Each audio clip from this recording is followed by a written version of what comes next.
Bon, ça s'est très bien passé, on rend grâce à Dieu. C'était pas évident parce que les autres équipes voulaient aussi se qualifier et ils se battaient pour la même cause. Mais on rend grâce à Dieu. À la grâce de Dieu, les gosses se sont donnés vraiment carrément à fond. Et c'est ce qui a fait qu'a valu vraiment ce résultat final et nous avons eu à être au-dessus de toutes les autres équipes. Et on est sorti premier de notre poule et de notre zone. Les objectifs, c'est toujours les mêmes objectifs. Hein? Notre ambition, c'est de jouer les premiers rôles pour représenter dignement Néma au niveau national, de représenter la ville de Ziguinchor au niveau national. Et vraiment jouer les premiers rôles, faire monter l'équipe de Néma en première division, c'est ça notre objectif. Bon, les joueurs s'entraînent régulièrement malgré le peu de temps que nous avons. Il y a le phénomène de la lumière qui parfois fait défaut. Mais néanmoins, les gosses, ils s'entraînent.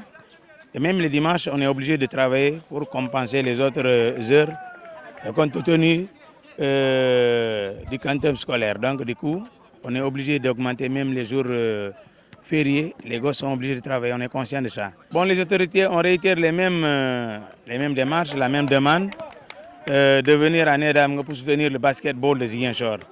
Parce que nous avons des gosses, des jeunes qui sont pétris de talent, mais malheureusement, les moyens ne suivent pas. Et nous lançons cet appel solennel à l'endroit des autorités pour qu'ils croient à cette jeunesse, qu'ils croient au basket de Ziguinchor. Pas seulement au football, mais au reste des autres disciplines, spécialement le basketball. Parce que le basketball regorge vraiment des jeunes très pétris de talent. Mais malheureusement, les moyens ne suivent pas. Ouais, pour l'instant, nous nous préparons le tournoi. L'état d'esprit est bon.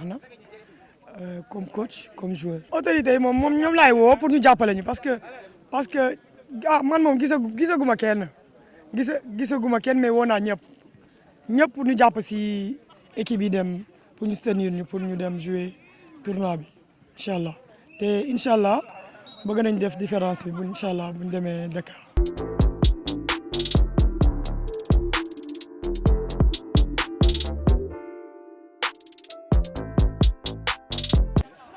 waaw jógee nañu ci benn championnat zonal ñoo mujj jël premier par rapport à ce championnat ñu fas yéene représenter la région de Ziguinchor pour le tournoi de montée qui se tiendra à Dakar du 14 à partir du 14 bi lay commencer au 23.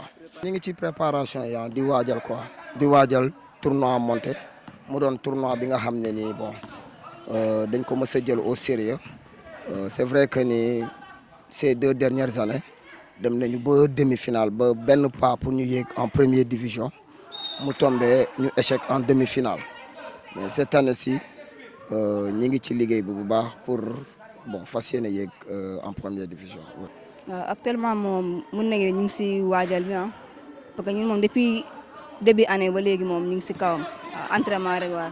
di waajal tournoi monté bi incha allah di ñaan yàlla may ñu suñu ndam. waaw championnat li moom comme d'habitude ñun moom ñàkk a jeg moom daa mës a diir suñu côté te loolu lañ suñu ko si mës a teg lu métti rek moo tax chaque fois suñu eggee fee terrain tamit day gën a yomb suñu donc entraînement day métti fii suñu eggee fee day yomb donc loolu la ñuy fas yéene aussi demee tamit Dakar incha allah pour tournoi monté. tey bi représenté wu ñu kii Ziguinchor li ngi représenté ñu benn équipe comme Dakar par exemple quartier du genre mais Ziguinchor la ñu représenté donc ñu ngi woo ñëpp nga xamante ne mi ngi si jàpp si sport bi rek ñoo jàppale ñu incha allah ñu mën a am moyen bi ñu yëgalee équipe bi incha allah. ñu ngi leen di invité ñu ñëw jàpp si combat yi parce que instant soxla nañ ko trop moment bi lañ gën a soxla ku nga xam ne moo ñu ëppale ku ñuy pousse waaw pour ñu gën a am force mën a dem bataille bu ñuy dem ni incha allah. te on demande solennellement à tout le monde à toutes les autorités de la région ñu jàppale ñu pour ñu mën a def accès parce que tamit quoi que l'on dise ASUG Sport bu yéegee en première division yéegalu ko pour moom kese da koy yéegal pour toute la région donc di leen gën a ñaanaat encore ces 2 dernières années suñu tournoi yi dañ koy vivre difficilement lañ koy vivre te bëgg nañ daal te loolu doon na benn demande boo xam ne ni daal gars yi nañ ñu jàppale fii ñi ngi fii di rey seen bopp depuis début année ñi ngi rey seen bopp te je pense que ni mën nañu ñëw jàppale pour ñu mën a am accession en première division.